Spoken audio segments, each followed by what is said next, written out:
Thank you very much, Norbert. Yes, we go back to over 20 years, I think 30 years, but you look still the same. I got aged, but you still look the same. You get younger and younger and younger, and I think the time hits me, but thank you. Merhabalar, geldiğiniz için teşekkür ederiz. Hello, I'd like to thank you for coming, and it's a great weather outside. Let me tell you a story. 3 days ago, before I came, we had 30 centimeters of snow in Canada, and we were snowed in. I was almost going to miss my plane, and then I arrived here. I called my children, and I asked how the weather was, and they said, we have another 10 centimeters of snow. We can't go outside. It's very cold. And I told him, well, it's okay here. He asked, how is the weather down there? I said, it's very bad. It's storm, and it's raining and winds, and the wind is shaking the hotel. And I wanted him not to be sorry. And he says, Dad, stop lying. You don't have to do that. I said, how do you know? And he said, we looked it up on Google, and the weather is great in Antalya. And now it's time for our second debate with Professor Öngör. Yesterday's game, I lost 2-1. And now I have renewed energy to get into debate. I defend that the DSM and ICD models are more superior. Well, our doc is okay, but it has a fantasy side to it, and I'll explain why. Before me, many speakers said, in order to do proper treatment in psychiatry, you need to do proper diagnostics. And I want our salaries to be doubled, tripled, because according to World Health Organization data, which are totally reliable, we see that mental and behavioral disorders amount to 26%. And when you do the math, you see that it's larger than the sum of many of the other factors, and maybe in 10 years this number will become 50%. It is an increasing diagnostic problem, a healthcare problem. So diagnostics is very important for a health problem of this magnitude. Let's review ICD together. Why is ICD important? As you know, as we speak, ICD is the most common category classification used around the world, and it has a very long history. We have ICD-10 developed in '92, and in ICD-11 is currently being researched and should be ready by 2018. And in the States, ICD is the official choice, and I'll show it to you in a minute. In the States, depending on the category you're using, there are some publications, there are some income sources, and the American Psychiatry Association is orchestrating a very great lobby against the state. But as per federal law, ICD is the way to go. So ICD is sponsored by WHO, and it dates back quite long, 1853. It started in 1853, 1893, and then approximately every 10 years it is progressively changing and formulated into a guideline or a booklet per se, and why is there a delay? The reason was technology. I'll explain that later. So we have diagnostic categories from F0 to F9, and normally we use F2, F3, and recently we use F1 a lot, and also F4 I should mention. It's a very easy to use system, and maybe we have many more personality categories, and this is modified in ICD-11 anyway. There are problems associated with ICD-10, and with the introduction of ICD-11, these shortcomings will be overcome thanks to state-of-the-art technologies. In internet, you'll be able to use it on mobile phones, and now if you go to Google and type in ICD-10 and ICD-11, you'll receive a timeline formatted result, and this is still open, and you can send messages. There is the alpha and beta versions, and there is the final version for public viewing. So there is a certain duration. Everybody needs to see it and approve it during that time period. After that happens, it goes to WHO for approval, and then it goes into the implementation stage. It's very close. There is a delay because it was announced to be ready in 2016, but it's not, and that's mainly due to technology. What are our problems with ICD-10? It does not fully capture the psychological diagnostic data. Maybe that's not relevant in Turkey, but in Canada, in the States, our salaries are based on the fee-for-service model, and for every patient seen we write a diagnostic code, and based on that code we are paid a salary based on some hourly calculations, and so it's a kind of a different system, and it is being used in 117 countries only. Out of the 193 countries, it's not available everywhere, and it could not keep up with the technology. And in Canada, maybe Professor Ungur will tell us about the Canadian case too. It does not involve any paper records. It's all electronic records all around, and whenever we receive a patient, we will open the registry software, and we're going to enter all the relevant data, and automatically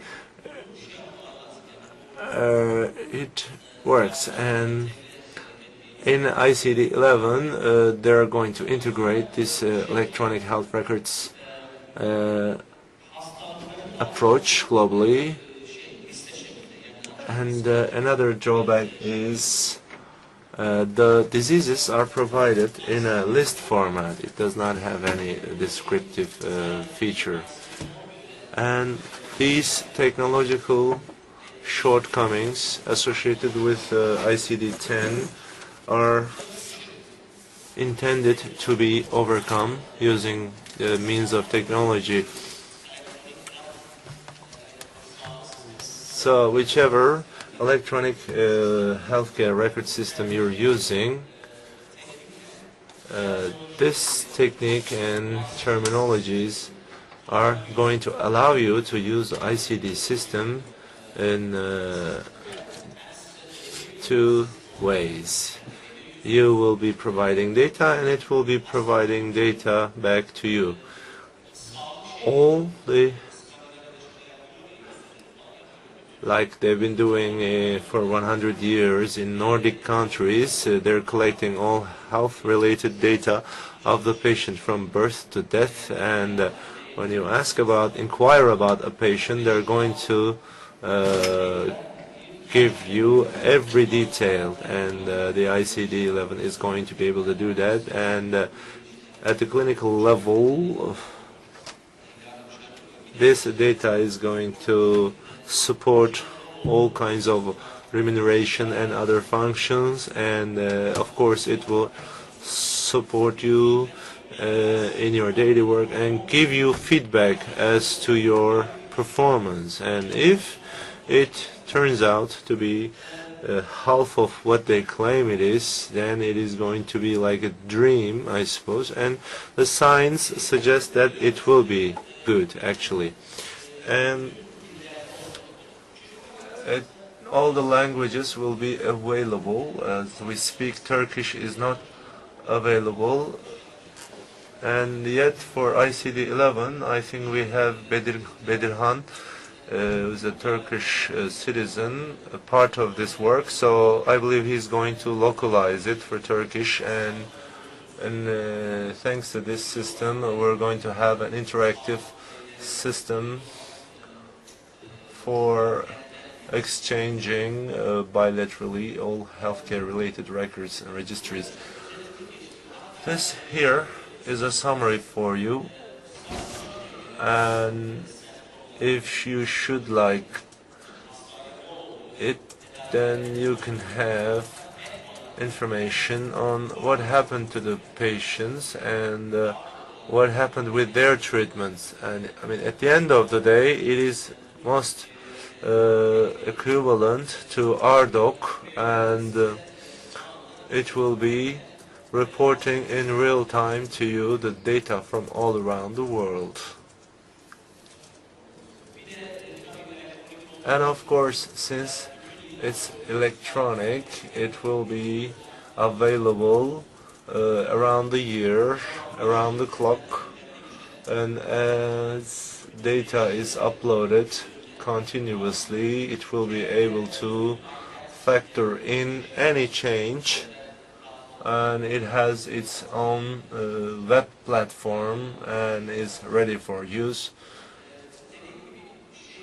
Like I explained, it's for all diseases, not just psychiatry, and it is related to primary care as well, morbidity, mortality. It will not just be secondary care, and will be about all three medical levels, and we'll hopefully have it soon. Well, if you go to google.com again, you'll have all these diseases, all these systems, and this one you find here, mental health and disorders. You go there, you review all the diseases.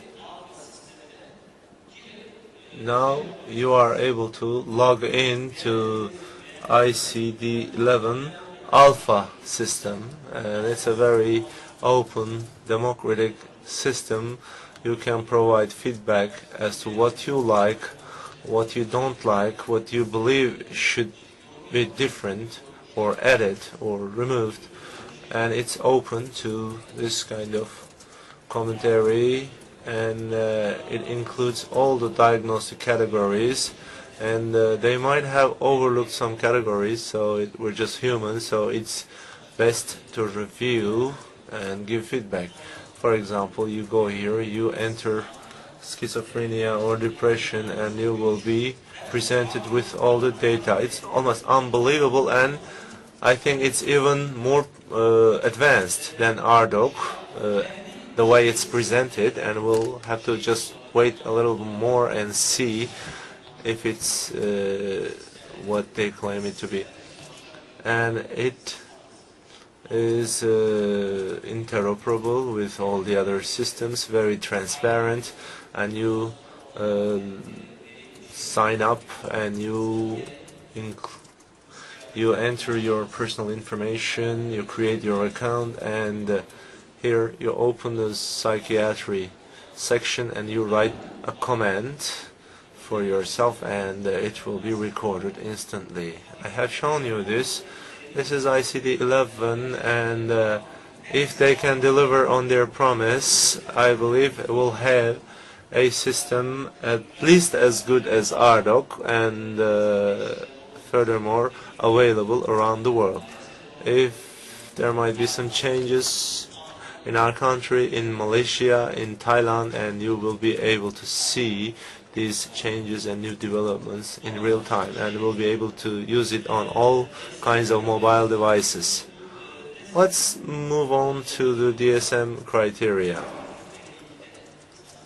This was first presented in 1952. It's in 132 pages, and if you checked this in eBay, and this is collectible, it's antique, and you can buy it or sell it at like $1,500, $1,500, and this is the original copy. And the definitions are very simple in brief paragraphs. And to start with, mental disorders were defined as reactions. Well, of course, it was a good way to start, but then it was developed further. In 1968, we witnessed a change of mentality. This copy from that year, if you can find it on eBay, you'll have to spare like $1,000. And it came with a change in terminology, replacing reaction with disease. And APA knew better, apparently, and they wanted to become siblings with ICD-8, and they coincided with ICD-8, and they kept going in parallel. DSM-3 came out in 1980. This one I have, and this one is not that rare, so it's not that expensive, and it's giving away my age too anyway. It's almost 500 pages. It's more neutral in its discourse. It's descriptive, coinciding with ICD-9.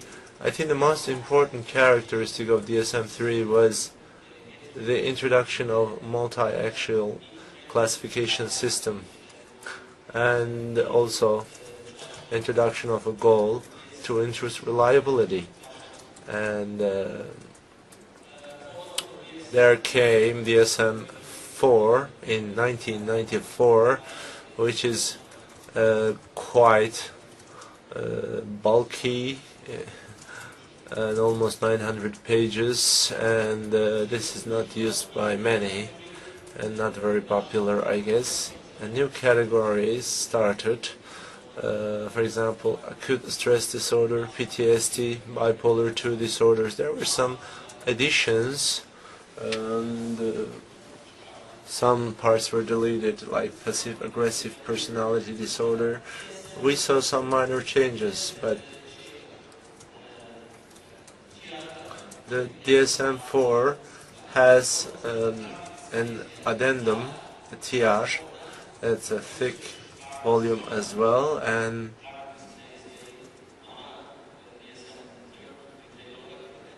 so there was inclusion of research diagnostic criteria for certain terms, and they checked the data. And as you know, DSM-5 is voluminous, like 950 pages, and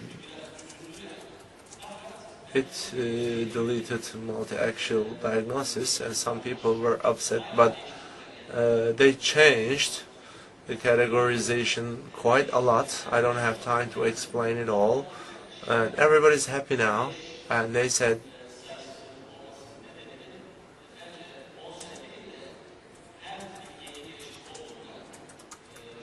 they used the Latin number and the number 5, so they did not want to wait for 10 years, and they wanted to introduce some new versions, as in 5.1, 5.2, 5.3, and of course DSM 7, 8, I think we will not be around to see them. Maybe younger people will see. But we are happy, that's the bottom line, with these developments. And let me briefly explain that. There are new categories. Obsessive compulsive related disorders was a new category introduced in this version, and trauma and stress related disorders were taken out. Asperger's was taken out, and they now call all of them autism spectrum, and they formulated into a new category called neurodevelopmental disorders, and also another category, somatic disorders. And there have been slight modifications which are not of paramount importance, and they also removed NOS. They replaced it by other specified or unspecified, and this served the following purpose. For example, the patient is presented to you, and at first encounter you can't diagnose the patient with schizophrenia, so you say psychosis according to DSM-4, or unspecified otherwise. And the purpose is after 6 months you will have to do a proper diagnosis into schizophrenia or something else. But it turns out that 80%, more than 80% of the patients are still categorized psychosis or otherwise not specified, and then they feel that they have to intervene. They say, no, we can't allow this, and you will have 6 months before you change this diagnosis. And when you see the patient for the first time, you can say psychotic disorder, unspecified, right away. But they have an expectation for such a diagnosis as schizophrenia, so you don't have to wait for 6 months.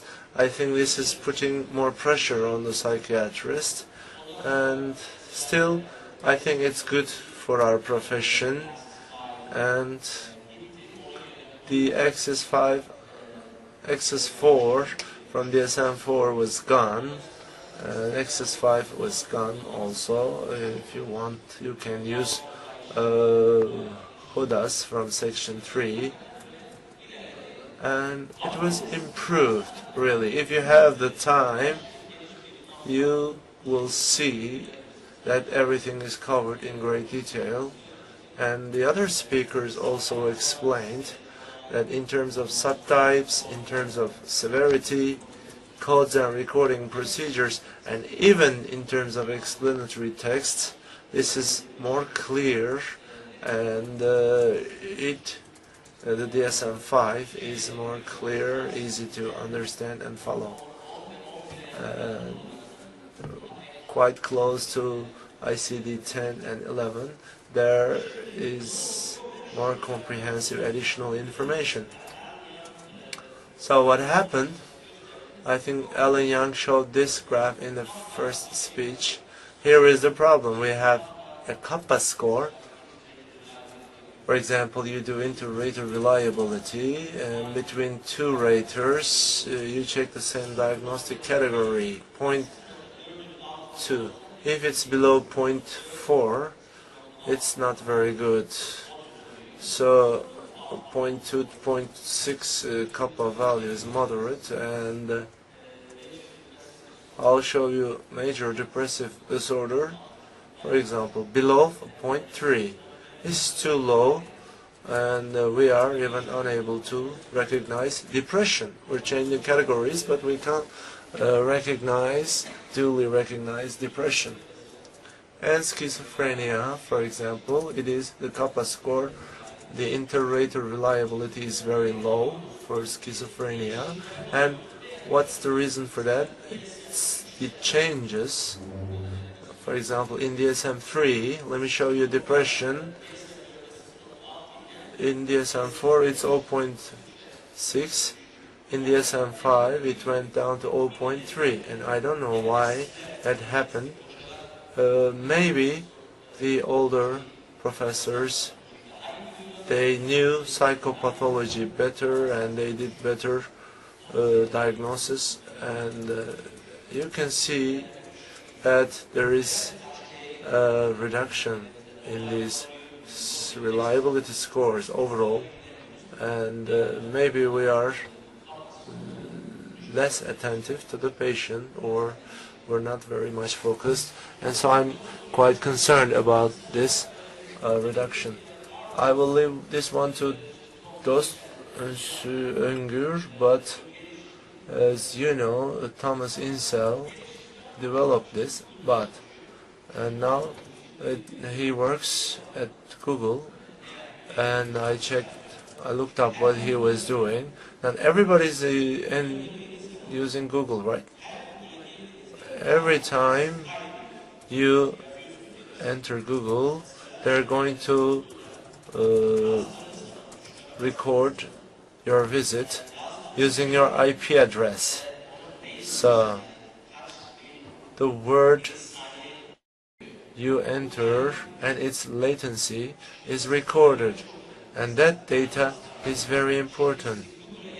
In manic patients, for example, when you are searching on Google, and when they can diagnose you based on the words you are searching on Google. So and they use psychomotor retardation, sometimes